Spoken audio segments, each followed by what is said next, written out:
சின்ன திரை நடிகை மீரா கிருஷ்ணன் ரொம்பவே பிரபலமானவங்க. நிறைய அம்மா ரோல் பண்ணியிருக்காங்க. டக்குன்னு சொல்லணுன்னா விஜய் தொலைக்காட்சியில் தமிழும் சரஸ்வதியும் சீரியலில் கோதை அப்படின்ற ஒரு கதாபாத்திரம் பண்ணியிருந்தாங்க. அந்த சீரியல் மூலயமா அவங்களுக்கு கிடைச்ச ஃபேம் ரொம்பவே பெருசு அப்படின்னே வந்து சொல்லலாம்.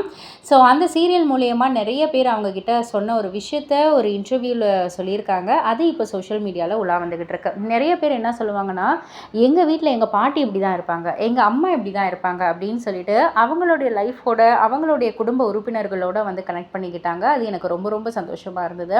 கோதை அப்படின்ற கதாபாத்திரம் அந்த அருகம்பல் ஜூஸு, ஸ்ட்ரிக்டான டயட், இந்த மாதிரி ஃபுட்டு அந்த மாதிரி ஃபுட்டு இதெல்லாம் தான் சாப்பிட்ணும், அதெல்லாம் தான் சாப்பிட்ணும், அண்ட் ஆல்சோ கொஞ்சம் சாஃப்டான ஒரு டோன் இருக்கணும்.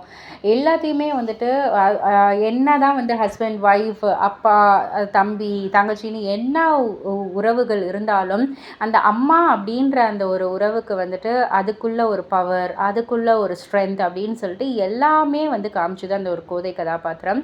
டைரக்டர் குமரன் சார் வந்து என்கிட்ட சொல்லக்குள்ள, மேடம் இந்த கதாபாத்திரம் உங்களுக்கு ரொம்பவே வந்து பேர் கொடுக்கும், அண்ட் என்னுடைய அம்மாவை மனசில் வச்சுக்கிட்டு தான் இந்த ஒரு கதாபாத்திரம் நான் வந்து பண்ணியிருக்கேன் அப்படின்ற மாதிரி வந்து சொல்லியிருந்தார். நாயகி சீரியலில் வசந்தி கதாபாத்திரத்துக்கும் சரி, இந்த தமிழும் சரஸ்வதியும் சீரியலில் கோதை கதாபாத்திரத்துக்கும் சரி நல்ல ஒரு ரீச் கிடைச்சிது எனக்கு. குமரன் சாருக்கு தான் நான் அதுக்கு வந்து நான் தேங்க் பண்ணணும் அப்படின்ற மாதிரி சொல்லியிருக்காங்க.